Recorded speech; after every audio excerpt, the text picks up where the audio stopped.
Right, welcome to this little workshop about strengthening your mindset, staying consistent with it, and getting results. So I'm going to go over some little things which you can start working on and looking at, and also planning to strengthen your mindset and to keep yourself consistent. Everything I say in this is for a place of support, so don't feel like I'm digging anyone out or just saying the excuses. I'm going to give you reasons, and I'm going to back them up with some bits of evidence, if you like.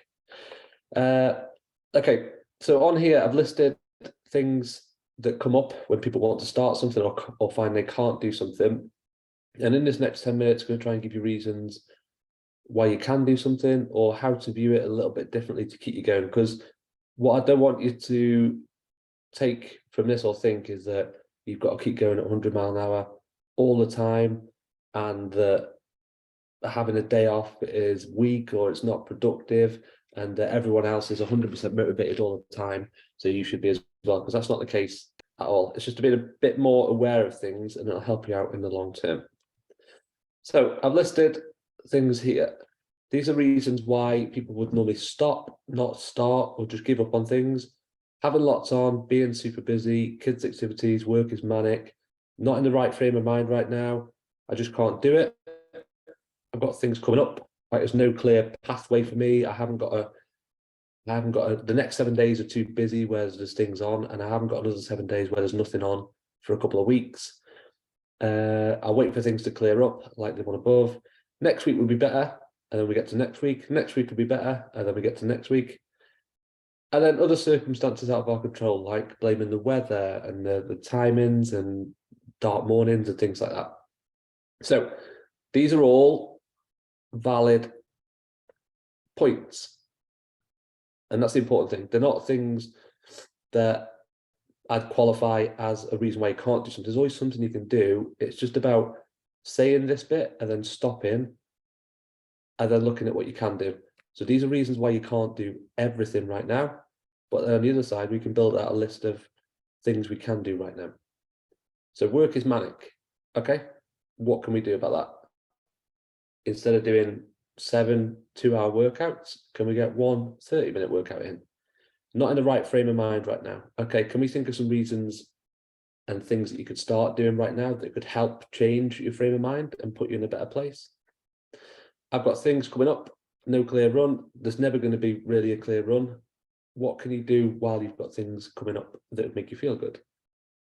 So these are all valid points as well. A lot goes on, but to start thinking about what you could do rather than not being able to do anything or having a reason why you can't do something.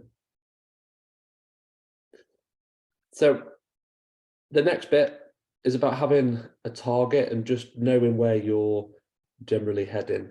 So general direction of travel. So not everyone is super clear on goals and what they want to achieve, as in like, this is where I want to get to by this date, and this is going to happen. Not everyone's like that. People are unsure on exactly what they want. But like I've explained in workshops before, imagine having a compass and just heading towards, I don't know, a city, for example. A city is massive. And as long as you're heading in a general direction, you'll end up getting there or thereabouts. So you don't have to be laser clear and focused on exactly what you want, as long as you know roughly what you want for now, and you can kind of start making the journey towards that, then that'll help you out. So if you're not in the right frame of mind now, can you just set like a general area that you'd like to get to and start doing smaller things that'll help you get there? Again, it's not about taking one clear path straight direct to it. Often it's just about setting out on a general direction towards that area. And that's really important, because if you're someone that struggles with goal setting, then you could just have a much broader goal target area, and that you'll get closer to bigger things if you work towards that. So there's a big thing for goal setting. Now, there's some little quotes on here. One of the best books that I've ever read. So Man's Search for Meaning. In a nutshell, it's from a guy called Dr. Viktor Frankl. It's not in the studio, actually. I should bring it up. And if you look at it from an outside point of view, it's just a guy who had the worst struggles in the world and still managed to find something positive, find a good outlook on things, and find something to smile and be happy about every single day, even though hundreds of his friends around him, family, and other people in the prisoner camp where he was were getting murdered every single minute. He was still able to find something to keep his mindset strong, and it started helping other people around him. I know that's quite heavy for a Saturday morning, but this is one of the best quotes. There's another one at the end as well that I took from it. So everything can be taken from a man, but one thing, the last of your human freedoms, to choose one's attitude in any given set of circumstances, to choose one's own way. Again, in a nutshell, no matter what's going on, someone can't take from you the opportunity to take change, create change, and make a change as well. So that's what I always think about whenever I'm struggling or not clear on what I want or anything like that, or things are affecting me, then that's what I always revert back to. I've just gone into some little notes underneath that of noticing when you are struggling and being aware of that, because that's super, super important.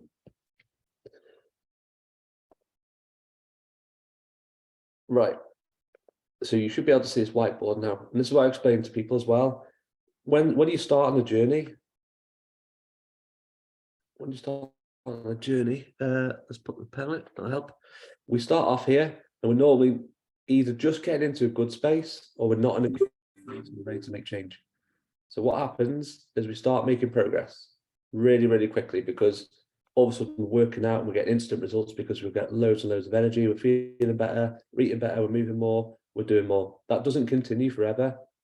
And I know people on Facebook and whatever, Instagram might tell you that it does, and keep smashing life, keep doing this, let's go and smash this, smash that. You get to a point where things stop and we start the downward spiral. Your success, I believe, is how quick you can catch yourself on the downward and get yourself back up and going again. And that's how I think success is managed. So let's use this from a fitness perspective. Someone starts up, they sign up to whatever, get a workout in, boom, straight to the top, and they're loving it, and it's going well, it's going well, it's going well. First thing happens, stops them in the tracks, and they start coming off. So they miss one workout, foods aren't as good that day, miss a second workout, and they keep going. The further you go down here, the harder and harder it is to stop yourself. You'll end up going back to the point of where you started from, and you'll end up keep going further down, which is why it becomes even harder the further you go. So what do you do when you're here? Well, this is when you ask for help. You stop yourself and you think, what am I doing? What can I do right now to change where I'm heading? Can I get booked in for a session tomorrow? Can I go and do a food shop? Can I do this? Can I do that? This is a super, super, super, super important point. As soon as you notice yourself falling, how quickly you can get yourself back up to there and carry on going. And again, a couple of weeks down the line, it'll happen again. You'll start falling, and the quicker you can get yourself back up. And each time you do it, the quicker you can learn, the shorter it'll take to get yourself back up, and you can start cruising at like the top 10, 20%. So there's just a little crappy drawing for you. Once you start noticing yourself on the downward, it's super important to get yourself up from that and back up. Again, easier said than done, but nothing is easy. What I would like you to think about as well is to just make sure you can see that as well. Go with that. Go back on the screen. So when you are struggling, it looks in different ways. You could be super, super strong and like I'm independent, want to do this myself. You've got to pull yourself up on your own. If you're in somewhere, it's just a case of reaching out and saying, look, I need some accountability. I'm doing this when I should be doing this. This is what I'm going to do next week. Or it's a case of I'm struggling. And again, the quicker we get and the better we get at pulling ourselves up from down into a slump and back out a bit, that's where true success is measured. So noticing when you struggle and grabbing yourself doesn't mean about having a kind of man up or anything like that. It's just about being aware of what's been going on, accepting what's going on. Might have had a rough time, a couple of weeks, and then just noticing and understanding how you can move forward from that, just one bit at a time.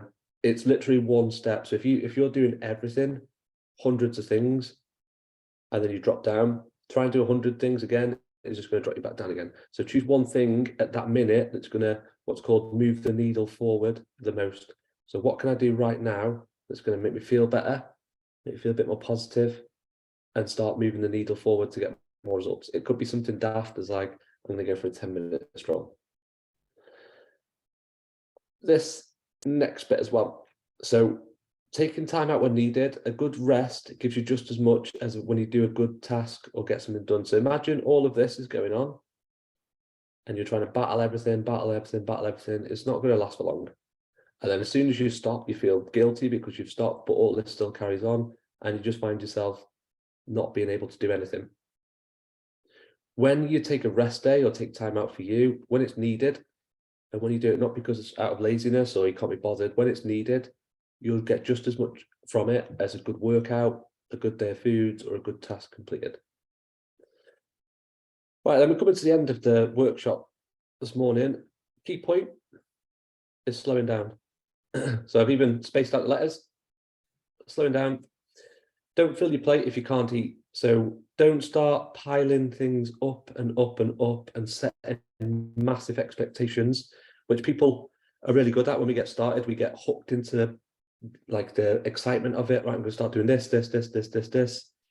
If you know that's something you can't keep up, or if you know you've got all these things going on, then don't do it. Just start with little things.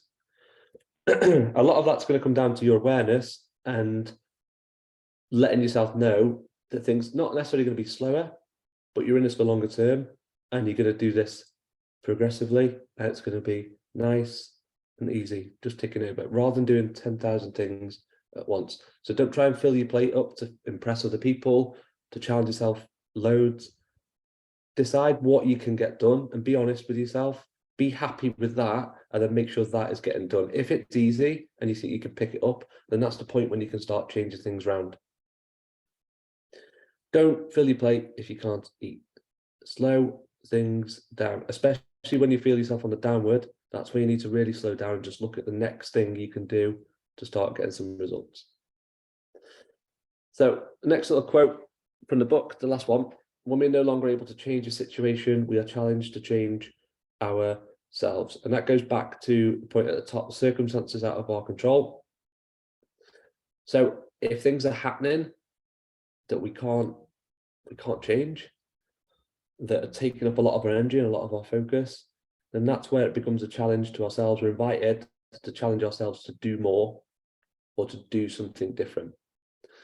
So let's say you're in a rut, struggling to get started, this is happening, that's happening. You're struggling to change the situation, so you're challenged to change yourself. So how can you look at it differently? What can we start doing? Can we start slowing down in certain areas, easing up on ourselves and cutting ourselves some slack? Think about this. It's really important. Right.